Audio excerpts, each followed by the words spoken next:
I think we're different because there is much more potential immediacy to our work than maybe elsewhere, and I think that immediacy is often really, really explicit. So I like to think. I mean, the example I use with students around management education is when they leave university in that first graduate interview. The interviewer will spend 10 minutes asking them what they know about management, and then we'll spend 50 minutes asking them what they can do. And around, I think, a broad range of kind of transferable management skills. You know, leadership and teamwork as things that have been around forever, more and more emphasis around networking and persuading and influencing and working in diverse environments, certainly more and more emphasis around problem solving, emphasis around being creative, around understanding complexity, being able to make decisions without 100% information and incomplete information and so on. And if those are the things that students need to be demonstrating they have, then that's the role, I think, of management education itself. So we should be doing research, I think, in terms of, well, how do we create these competencies or these skill sets or often these mindsets in students so that when they go out to work, they're hitting the ground. It's a horrible cliche, but they are hitting the ground running. David Gosen, one of the members of our advisory board, talked to me once about how his view is that when graduates join a company, they have a period of time where they'll do nothing but consume the value of that company.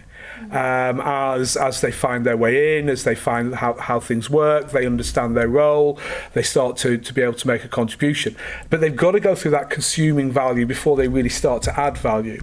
What I think management education is about is making sure that graduates will spend the minimum amount of time consuming value and get to that adding value process a lot quicker. So if we better understand the processes of management education, better ways of teaching students, and that's where you can have an almost immediacy around impact, that students can leave the classroom and start doing what we've taught them to do. You already see that in some programs, like say MBA programs, which are very much built around students with experience and very kind of experiential type programs.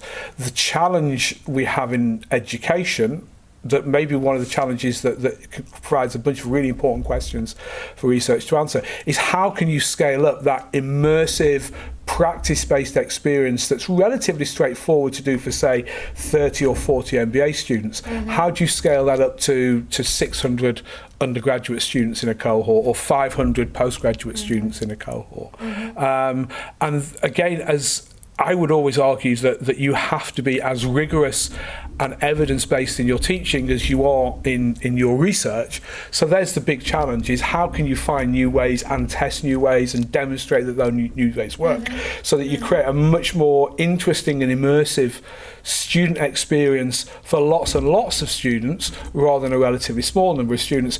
That means that the research is going to have impact straight away. We already see that education research does have impact in a much more immediate way than other types of research, maybe because you would hope it's informing practice. That as we do research, whether it's into more, I guess, mainstream subjects, whether it's research into feedback, research into how you teach large classes, research into the best way of organising problem-based seminars, or whatever it is, that should very much have a direct impact on what then happens very quickly afterwards in the classroom. But certainly in terms of practice, I think that's the benefit of management education research, is we are talking about something that can have an immediacy of impact.